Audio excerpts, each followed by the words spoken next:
27. As Rodin paced, he let Terrell rise to the surface. Terrell smiled and greeted those he passed, pretended to be a normal resident of this society, but deep down Rodin thought. He'd been stupid. He'd made more mistakes. He'd acted rashly in confronting the man with the roof garden, and he'd allowed himself to be taken by authority. But they'd been waiting for him. The two agents, or whatever they called themselves, were ready the moment he stepped from that building. If the man on the roof garden had registered his complaint as soon as Rodin left, surely authority wouldn't have been able to get there so fast. Which meant they'd been called before Rodin entered the man's rooms. Or they were already nearby, watching him. Just as those protecting Leopold knew of Rodin's every move, so too must authority. Yet they'd let him go. Rodin could trust no one. He reached Sergio's building, and pushed into the lobby. Terrell greeted the concierge, said something about the weather, and Rodin entered the lift. He'd prefer the stairs, of course, but he needed to stay in character. It was late and Sergio might be concerned. Rodin at least needed to keep things relaxed at his base. When he came out of the lift, the door to Daventry's office was open. The man sat behind his desk and he looked up at Rodin, eyebrows raised. Rodin greeted him, then carried on. Sergio lounged on a sofa, his smock stained pink gray. He beamed when Rodin entered. "Ah, my dear friend. I was growing concerned." "I apologize." Rodin headed to the food prep area. "There was an incident while I was out, and I was duty-bound to assist." "Of course, we must always help those in need. Nothing too harrowing, I trust?" Rodin shrugged as he opened the cold storage. "Possibly my previous experiences enabled me to cope better than most." Again, not untrue. "Sorry, I won't have time to prepare a fresh meal, but I can warm something up." He let Terrell talk on, distracting Sergio from Rodin's disappearance. "Whenever I've prepared our meals, I've made maybe twice as much as we would require. It became a habit, when my previous work at the art gallery would sometimes necessitate long hours. With pre-prepared meals I could easily reheat something I'd cooked days before." "I applaud your forward thinking. As I've said before, Daventry found a wonder in you, Terrell. Isn't that right, Daventry?" The agent stood in the doorway, and he nodded at Sergio. "I aim to please." He smiled, but when he turned to Rodin his eyes hardened. "But couldn't you have informed us you were otherwise engaged?" Rodin was sure Daventry stressed those last couple of words, like he knew more than he was saying. "Things happen so fast," he said. "And then when everything eventually settled down, and I caught sight of the time, my first thought was to rush back." He did his best to look upset. "And I apologize in hindsight. I can see how I should have fired off a brief message to allay your fears. But it won't take a moment to ready our food. Will you be joining us?" He reached into the cold storage, his hand on a third meal. "Thank you for the offer, but I ate earlier. And I'd hate to cause any more delay for Sergio. Please continue with your fine work, Mr. Terrell." There might have been another meaning behind Daventry's words, but Rodin wasn't going to get involved with that at the moment. He nodded, and placed 2 meals in the heater. "Oh, you fuss too much," Sergio said, waving a hand lazily in Daventry's direction. "Anyway, after the day I've had, a short delay before the gratification of sustenance is not an issue. The muses have provided an overabundance to my soul, that one is almost tempted to forego something as base as food." He smiled. "Well, almost. Already, the aromas are awakening my stomach." "You've had a good day, I take it," Rodin said, keen to capitalize on the artist's relaxed mood. "Oh, exceptional. It is amazing sometimes how quickly a spark can become a raging inferno. Already I have a wireframe in place, and the first layer of clay is drying even as we speak." He leaned forward with a grunt. "And I have made a decision. It is only right that as my models and my inspiration, both yourself and the sublime Miss Paskia should have the opportunity to witness the work's evolution. I've invited our exquisite friend to join us tomorrow. I believe that seeing the sculpture take shape might help calm her soul after our last session together. And of course you'll be there too, Terrell." "That would be most instructive." I viewed so many works of art in their completed forms that the opportunity to see the creation of one is fascinating. Daventry coughed and Rodin turned. The man still stood in the doorway, looking uncomfortable. I'm sorry to intrude, but how long will food be? Rodin glanced at the heater. Should only be a couple of minutes. In that case, may I borrow your assistant for a moment? Sergio waved a hand. But of course. Take as long as you require. He patted his stomach. Anticipation is as much a pleasure as eating itself, after all. Daventry nodded, turned to Rodin. If we could adjourn to my office. Rodin followed, using a smile to hide his confusion. No unease. There was something going on that he couldn't quite grasp. And the timing of this summons, so soon after his brush with authority, was concerning. Daventry shut the office door behind Rodin, then waved a hand. Take a seat. Almost an order, Rodin thought as he sat, Daventry taking the seat across the desk. Behind him, Rodin could see the roof garden. There was no sign of movement, but maybe there were eyes trained in this direction. Rodin resisted the childish urge to smile and wave. I must offer my gratitude, the agent said.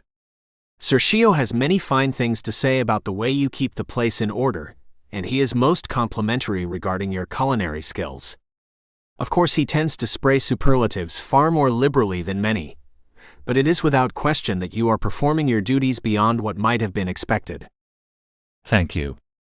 I aim to do my best. It is also pleasing that your past difficulties have, so far, not impeded on this work. Daventry watched Rodin, his eyebrows raised. He either suspected or knew more than he was letting on, and Rodin knew he had to tread carefully. This is a fresh start, he said. I've left my past life back in Kerndome. Quite. Daventry paused again, like he was considering his next move. But your absence earlier is worrying. The artistic temperament is a fragile one, and it is recumbent on me to ensure Sergio is provided with stability at all times. Unfortunately, a number of previous assistants have, let us say, experienced difficulties. Ideally, an assistant should serve their master for many years in order that a strong bond may be formed. I see it as a personal failing that none of Sergio's assistants have remained for longer than 18 months or so. He pulled a face, but Rodin wasn't convinced the expression of sadness was genuine.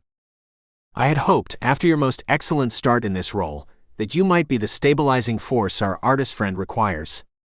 I would be most disappointed if you, too, were called upon to depart from us. Please don't concern yourself on that score. I'm happy here. I can't envisage myself leaving, at least not in the near future. And that was a blatant lie, but Rodin forced Terrell to utter it with conviction. Daventry tilted his head. Your words, at least, are reassuring. But a recent missive I received casts doubts in my mind. He sighed. This communication arrived from a mutual acquaintance. He instructed me to use no names, but assured me you would be able to ascertain his identity, and I don't doubt him. If his role as artist's assistant had been arranged before Rodin became Terrell, there was only one person who came to mind. Rodin felt his heart beat louder as he nodded for Daventry to continue. This person wishes to meet you in order to discuss a certain contract, and he was very specific in wishing me to use that precise word. He will be at the Jorian Gallery tomorrow, an hour before midday. You're aware of the gallery, Mr. Terrell? It's one of the many places I intend visiting, so this is most opportune. Terrell smiled and articulated his words with his hands. But I understand it's the largest collection of artworks in the dome. Did our mutual acquaintance specify a location? He did not. I have the distinct impression that he wished this to be not a game, but an exercise in initiative. He only mentioned that there was a particular collection, recently installed, that would be of interest to someone in your line of work. Those were his precise words, your line of work. Daventry's gaze hardened for a moment. He wishes to meet 1 hour before midday, and his tone suggested that you would make yourself available at such a time. Daventry lifted the last few words, and Rodin answered the question.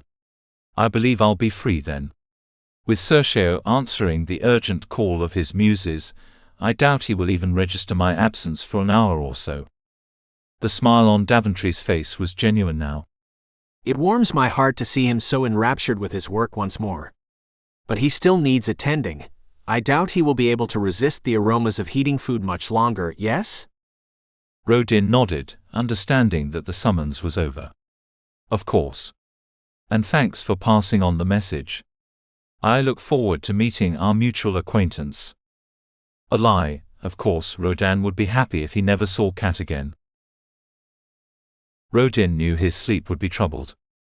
A half-hour of exercise followed by a shower might have stilled his body, but as he lay under his bed covers in the dark his mind ran wild. He saw the interrogation room once more, with Gray sitting across the desk and Black hovering over Rodin's shoulder. Gray talked, but Rodin couldn't hear the words. His attention was diverted, and he cast his gaze around the room to the terracotta plant pot in the corner, the brown stalk and the large waxy green leaves. There was a painting, or maybe a reproduction, on one wall, splashes of color that held no discernible form. Neither plant nor painting had been in the interrogation room, and now Gray looked different. The black suit was replaced by a casual shirt and trouser combination. He was shorter too, his cheeks chubbier, dimpling when he smiled. And Black was no longer behind Rodin. Instead, sat at the desk was a woman, dressed in some kind of all-in-one costume, wearing purple shadow round her eyes and sparkling pins in her ears. The lighting was soft, and as the man talked, the woman didn't speak, but tapped away at a screen on the desk. The illumination from the ceiling dimmed. Rodin could no longer make out details in the painting, and the walls became a dark gray. The man and woman faded into shadows, and when Rodin leaned forward there was no desk. He stood, took 2 paces, and his outstretched hand brushed against cold rough stone. The air tasted stale, tinged with the unmistakable stench of urine. Rodin shivered as he paced again, one hand against the wall, measuring this cell. 3 paces by 3 paces. A bench along one side, a thin mattress and a threadbare blanket bundled at one end. A bucket in a corner that sloshed when he tapped it with his foot. And a solid metal door. There were sounds, the soft slap of his bare feet on the chilled concrete, and a strange muttering. His own voice saying words that Rodin couldn't catch, thoughts that he couldn't grasp. But he felt the terror when the door clicked. His whole body shook, and the coarse trousers itched around the crotch where the dampness was both warm and cold at the same time. Then light flooded into the cell, burning his eyes. Shapes moved and he heard angry shouts. There was a scream, and pain exploded in his chest, doubling him over, dropping him to the ground. Just a dream. Just a dream. Rodin repeated those words in his mind as he lay amongst the crumbled sheets, his breathing fast and shallow. A dream. His mind playing tricks on him. It wasn't real. He rose, shaking the grogginess away. He staggered to the shower, let the water wash some kind of normality back. It was this place. This pathetic society, with its fakeness and its rituals of politeness. It was getting to him.